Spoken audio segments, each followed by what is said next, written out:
At the same time, they are, because of that, equipped to deal with the craziest stuff that winds up happening to them. Mm-hmm. Did any of that make sense? I followed it. I think we're good. Okay.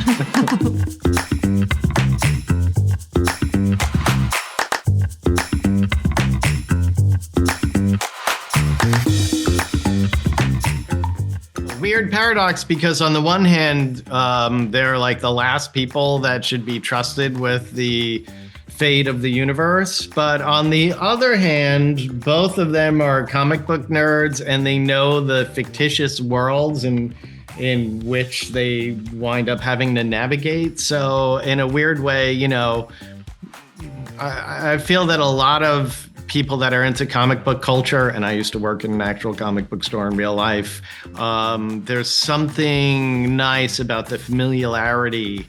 I'm just throwing out words. Big words. Yeah. Of, comic book lore and stuff like that, because we just want to be in our cozy little nerd cave.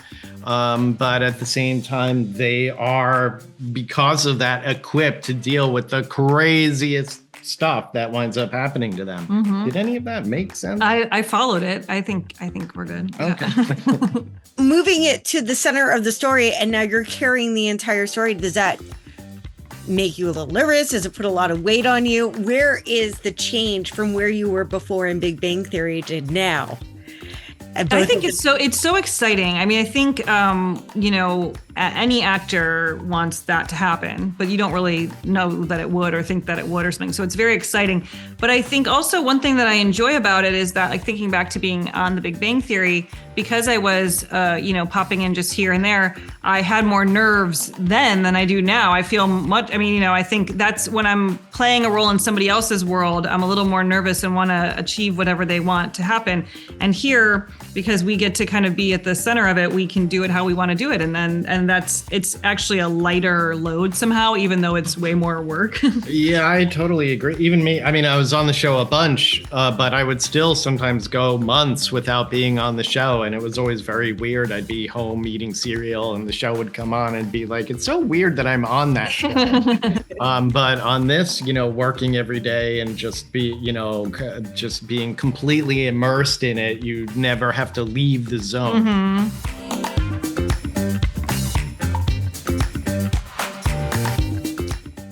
Oh, there are so many things. I mean, I think what's so fun is that it's so endless. Well, you're talking about like a Willy Wonka. I did think a Willy Wonka world might be fun, like a sort of bizarre candy world, or anything with I think like Looney Tunes, there's lots of great animation. There's things that could be really interesting in that regard.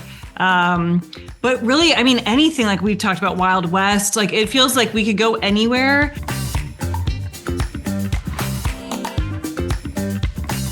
Well, if anything, I feel like we fleshed them out more on this show, just because you kind of had to, because they were, I would never say one-dimensional, but, they were more traditional sitcom characters, and they're thrown into a different situation where you have to react to things. Like in those old shows, we never screamed, we were never terrified, we were never, we never went through all these emotions, but on this show we had to, so it's already different. Having spent a little more time with Kripke, I'm a little more forgiving of him, I think. I've always sort of admired the guy's lack of filter, but it was fun to, watch him fear for his life and, watch him desperately try to get out of scrapes. I think the key word is that all the characters feel a little more dimensionalized than they did on the old show. Because again, we had the same sort of arc on the old show. We'd show up, we'd annoy Sheldon, we'd leave for 6 months. Right. But on the old show, Bert was always positive. Whatever happened, like even when he threw a party and only Penny and Amy came, that was still the best party he'd ever thrown. So that I tried to keep that attitude with the new show.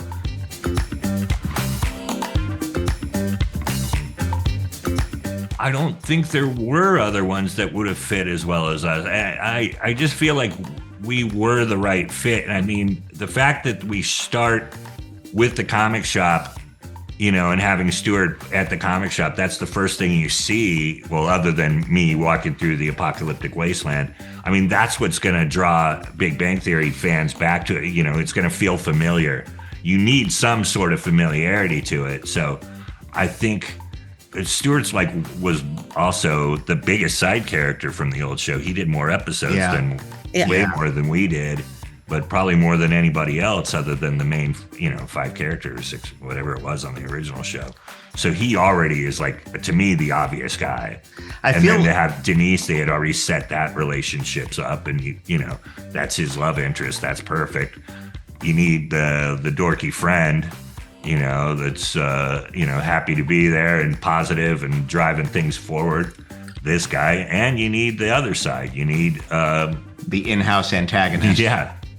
Kind of move things along. But I think also in terms of the actual actors themselves, I've known everybody on the show since before their involvement on Big Bang. I met Brian right after I moved to LA. Lauren used to babysit for Brian's kid. That's a true story. I've known Kevin since we were back in New York temping and going to commercial auditions at the same time, on our lunch breaks.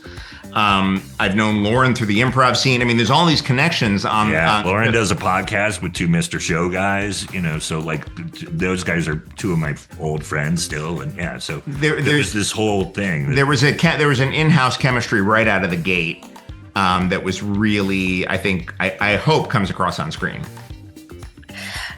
And for your characters, what do you think that each character kind of brings to the group? What makes this the mini Justice League? Why does this little group work? I've said this before, but it is a little bit like an X-Men for f***ups.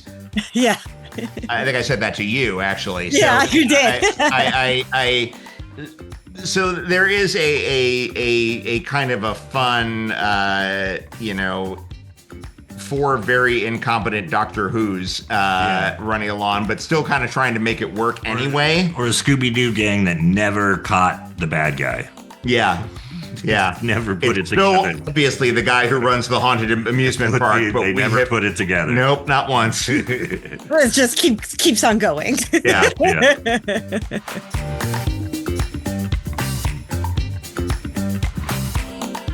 I think it started as a crazy idea and stayed one, It got crazier, yeah. But this is an idea, Chuck, that you've had for a long time. 10 years, 10, 12 years. Towards the end of the Big Bang Theory, I proposed an idea of Stuart having a portal in the back of the comic book store that leads to other universes, and we would go on adventures with him. And I pitched it to some people at Warner Brothers, and they were entirely unimpressed. So it just kind of lay dormant for many, many years. And then a couple of years ago, David Zaslav bought Warner Brothers and said, yes, do it.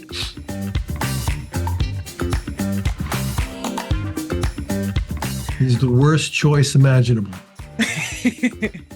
Played by one of the best actors imaginable. By a great comic actor who you're rooting for, but he's entirely incompetent.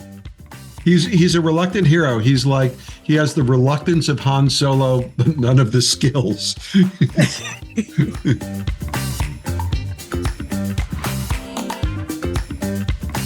Well, I think because they are the B team. I mean, that's the characters that you identify with are not the ones that are incredibly heroic. I mean, I say nobody loves a martyr, I mean, with some exceptions, but if a couple of billion people do. No, but when you're writing a story, if you create a character that's does everything for the right reasons, people like Han Solo, for a reason.